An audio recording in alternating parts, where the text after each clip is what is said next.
What's going on, everyone, and welcome back. So, last episode we did multi cameras and multi layers. There's still going to be a few things we need to add on to that. For instance, Z value. We don't have any Z values, so if we want something to be rendered behind something or in front of something, we have to use different cameras, and well, we don't want that. Uh, we want to just be able to render on the same layer with the same camera, just a different Z value. And so we're going to add that sometime in the future. So I also ran across something that we need to change in the game object class at the end of the last episode, and I completely forgot to mention it. So what we need to do is we need to create a private static int j, just like how we did h and I. And whenever we're looping for get component, we need to use j instead of, I believe I was there before. And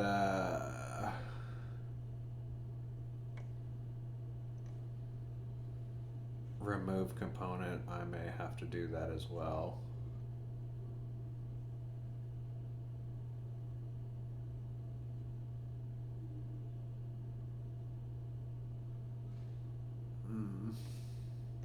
Yeah, we'll see. We'll see about that. I think we may have to, though. And for GameObject.find, we need to make that a J as well.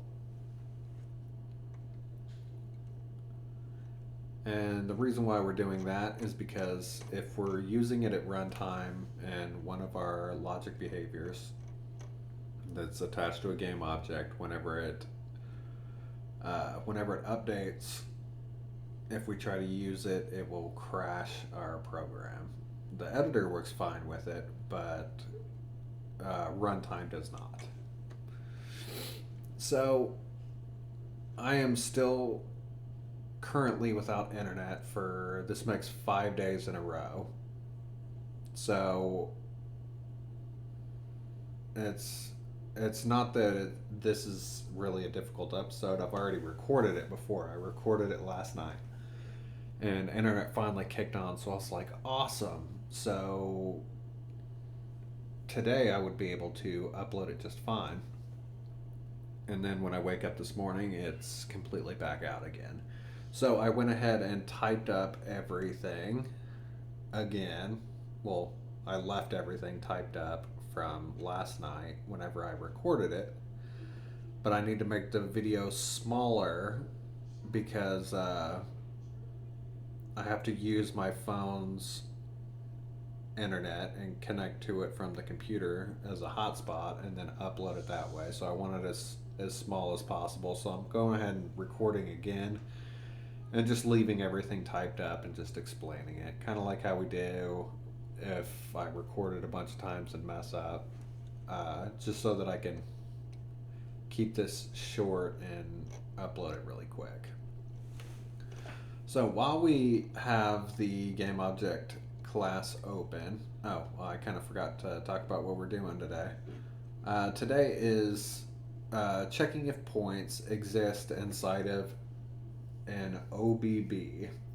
So an OBB is an oriented bounding box.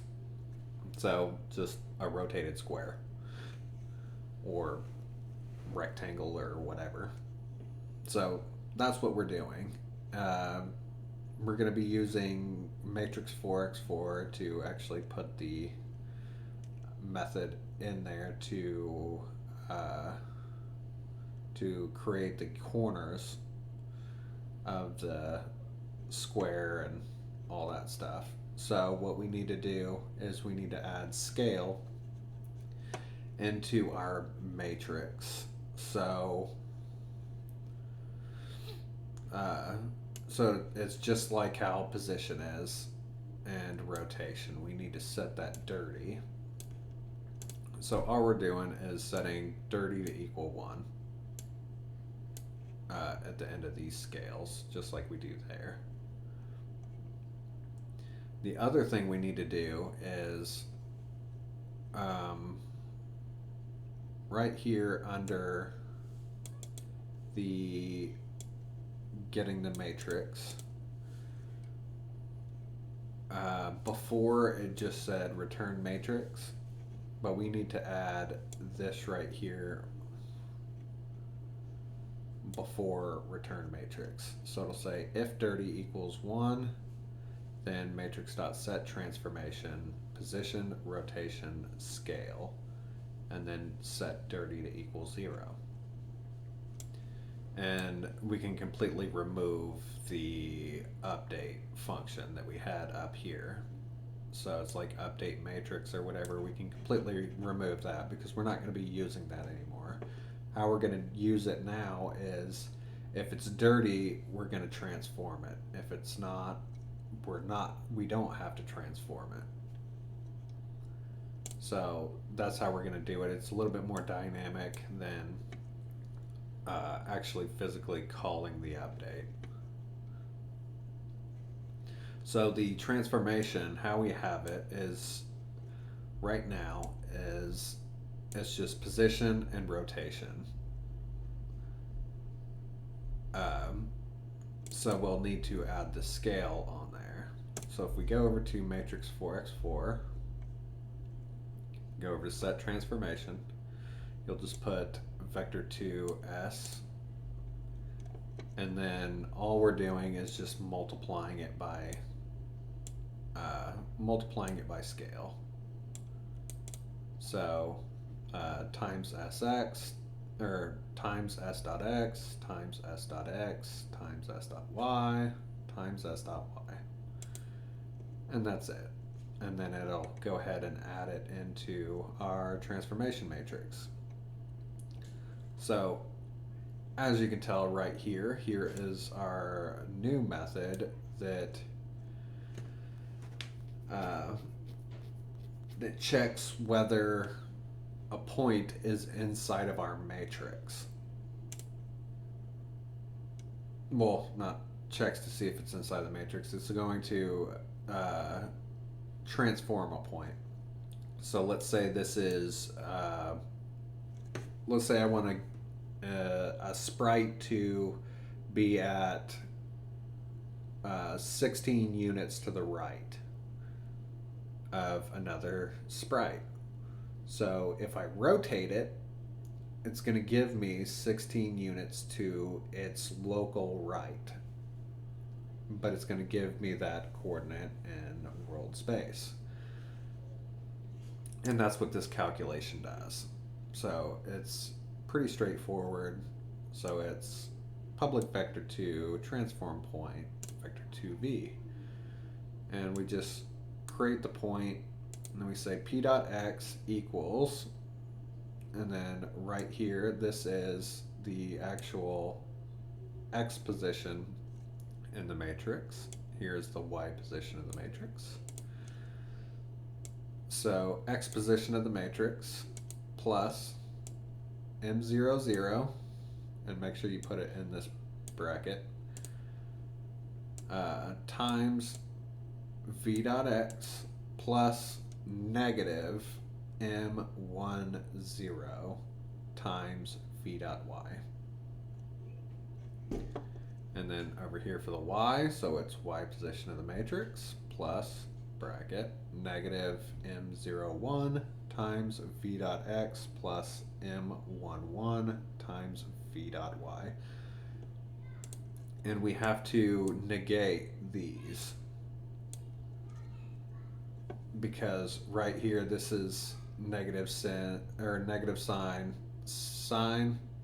and in the end it needs to be negative sign. So we just have to flip those around. And then we just return the point that we created. In the vector2 class, I went ahead and created a negate, or how I call it just neg, so that I don't have to type so much. All it is, it just returns negative x, negative y.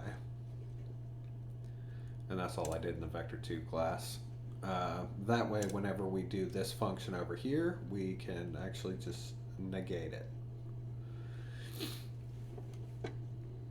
So here is our contains method. So first thing we have to do is we need to create I. That way we can iterate through some stuff. And inside of here, it's going to be public boolean contains vector2 v, because, well, we want to return whether or not it's true or false.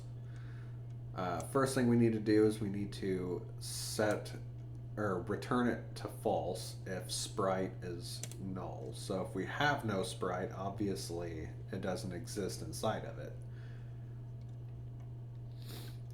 And then after that, we get the matrix from the game object, and how I explained before, whenever we get the matrix, if it's dirty, like if we change the position, scale, or rotation, then it's going to be dirty. So since we're getting the matrix, it's going to go ahead and set the transformation matrix inside of it if it's dirty. If not, it'll just return matrix. So that's why we set it like that. Now we have to actually get the offset, and here's actually where we use our negate function. So in here, offset is the size of the sprite multiplied by our anchor, and then of course negated. Because the reason why we do that is because if you remember, we have anchors set. So if we have the anchor to the middle of the sprite, it's the bottom left corner is not going to be at the position of the game object. It's actually going to be sitting at the size of the sprite multiplied by the anchor and negated. And eventually we will put points, basically this variable right here, up higher, and we'll actually calculate these points right here whenever the matrix is updated, and only when it's updated. So right now, anytime contains is called, it's doing these calculations, and we want to actually store those, so it only changes if we change any of or if the matrix itself changes. But for right now, it'll work just fine. I just couldn't figure out a good way to do that, and we'll have to figure out a good way, because I was thinking you can add a listener to matrix 4x4 and say anytime the transformation matrix changes, we call that listener, and then it would just call sprite renderer to update the points. But the way I have it is, of course, if the sprite is null, we can't set any of the points. So if we change the sprite, of course the matrix needs to change, and there's a bunch of other variables to it, and yeah, so we'll have to figure out how to do that. If you know of, or if you can think of a good way, just let me know, and we'll go ahead and do that if we don't already do it in the future. So point 0 is going to be the bottom left corner, which is, of course, just offset. And then points 1, it's matrix.transform point offset. And all of these are going to be transformed. So this is transform point offset.x because it's the top left corner. So it's offset.x, then offset.y plus sprite.offset.height. And it goes just like that for the top right and for the bottom right. So this right here, don't worry about this. This is just, this code right here that's highlighted is just for a demonstration that I'm going to show you here in just a few minutes. So don't worry about that. But we will need to create the loop. So for I equals 0, I is lower than points, blah, blah, blah, loop crap. And then what we need to do is we need to get the direction vector 2, and then we need to check if I is lower than 3. And if it's lower than 3, then it's not the final point. So we can say direction equals points I plus 1 dot subtract points I. So we're subtracting the next point from our current point, and that'll give us a direction. If it is the last one, so else, then direction equals point 0 dot subtract points I. So we're subtracting the very first point in the array by the current point, and that will give us that direction. And here is what actually does the magic. So if math.signum, so math.sign direction.x times v.y minus points I.y minus direction.y times v.x minus points I.x is greater or equal to 0. So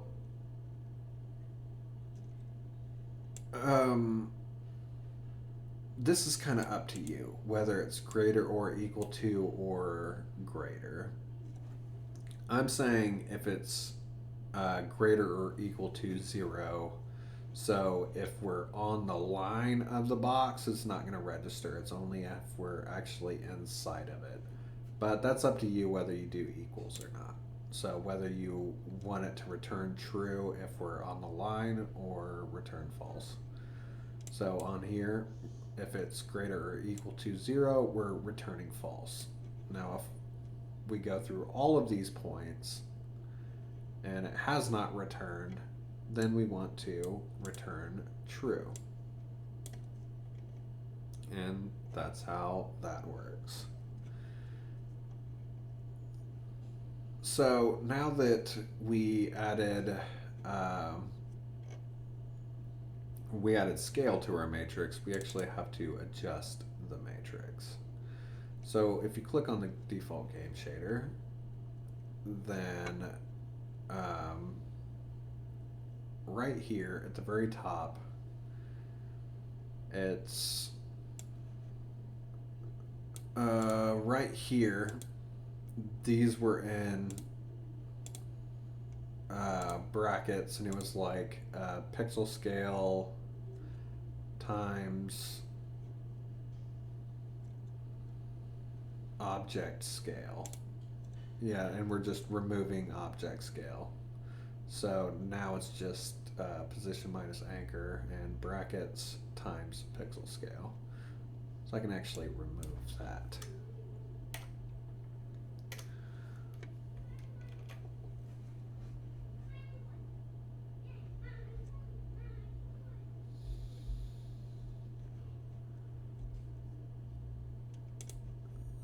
Screen position.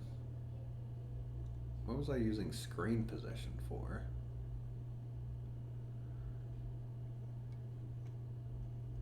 I don't know. We'll figure that out some other time.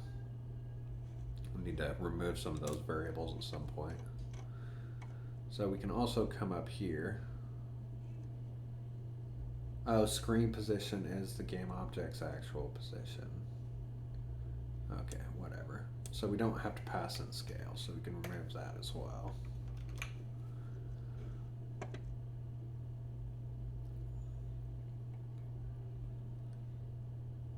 And I believe that is everything. So, at the same time, I will show you what this is doing. So this right here that you guys don't have to put down is it's basically I have a sprite in the scene called sprite, and the rest of them is called test 1 through 4. And I made them really small. So basically what I'm going to do is I'm going to make the positions of those tiny little sprites the corners of the sprite by just making them equal to 0, 0.1, 0.1, 0.2, 0.3. So that way we can actually visually see this calculation being performed. And it's only whenever, I'm only doing this whenever I actually click on it. Oh, yeah, we kind of need to do the editor. In the editor, right here we have if scene area dot contains mouse position, if mouse dot get button down 2. So it's if we get the middle mouse button down, and then we need to actually do else if. So else if we left click. So if we left click, what we need to do is we need to actually get the instances from the game object. And I think instances is a new method that I created.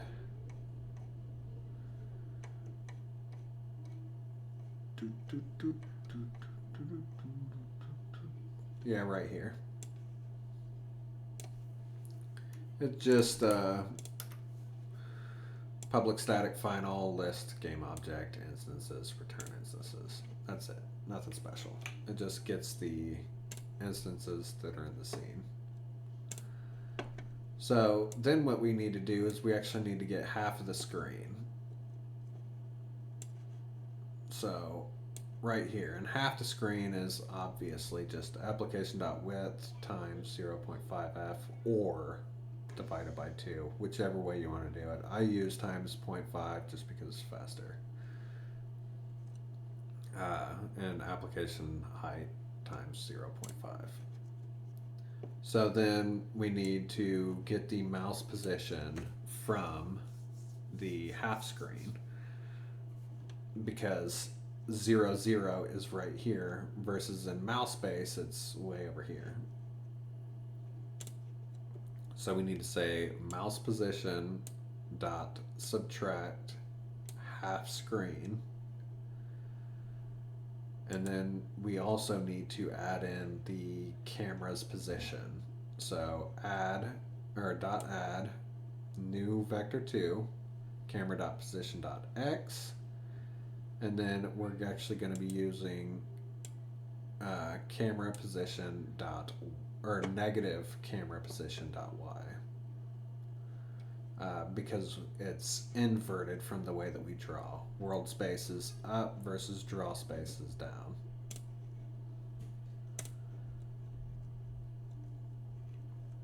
All right, and then right here we need to say,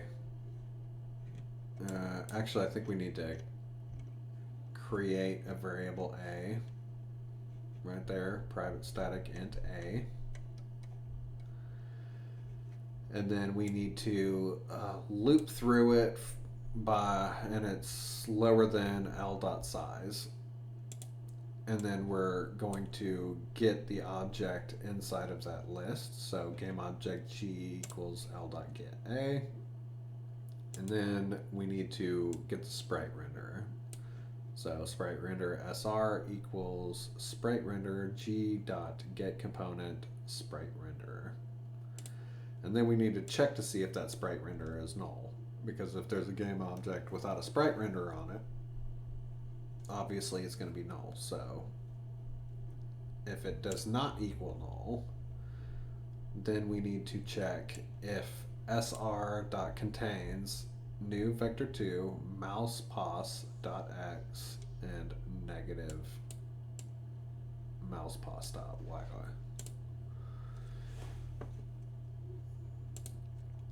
So if it contains the mouse position, then we need to set selected G and then break out of the loop.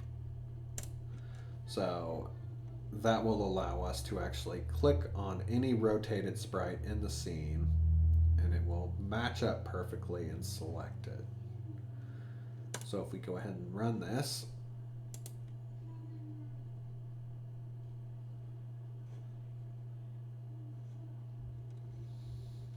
begin.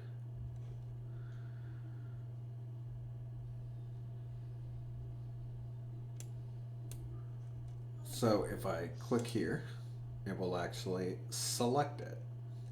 And like I said before, here are the corners that I'm setting those at, just so that you can visually see it. And if I, let's click on over here. So as you can tell, I can click anywhere else, but if I click here, it will select it. Now you might say, oh, well, that's what rec.contains does. Well, rec.contains does not have rotation versus the method that we just created does consider rotation. So let's rotate this to, we'll rotate it to 45 degrees, and it's going to stay a little goofy like that because, like I said, I'm only setting these positions whenever I click on it. And let's set the Y to 100 up out of the way. So if it was rect, whenever I click right here, it would select it. So it did not select it. See, it's gonna put that right there because it did the first loop, but it didn't set the other ones because it broke out of it because we didn't select it.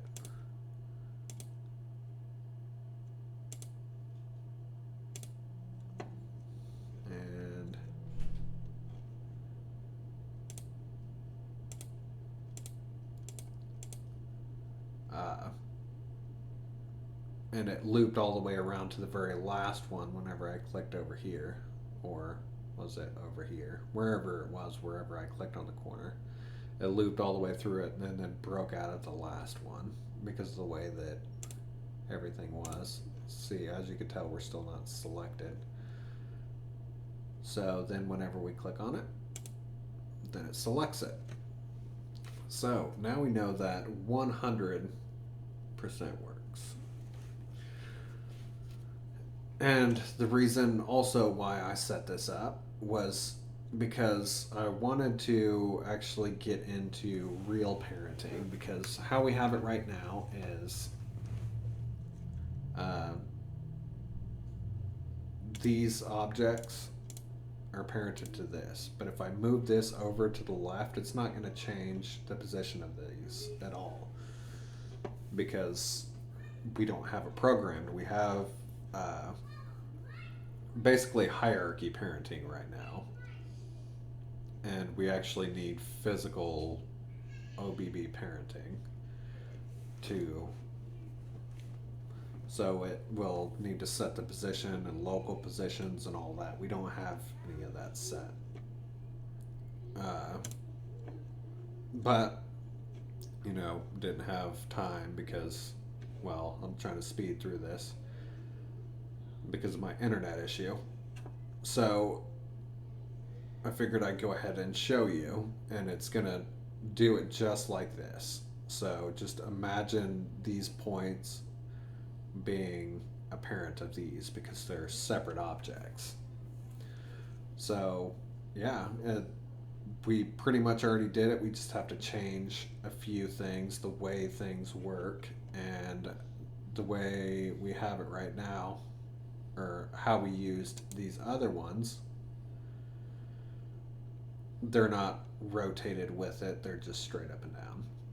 So we will actually need to rotate with it, but that's pretty easy because rotation equals parent.rotation plus rotation, or plus local rotation, so it's fairly easy, but we will get to that next episode.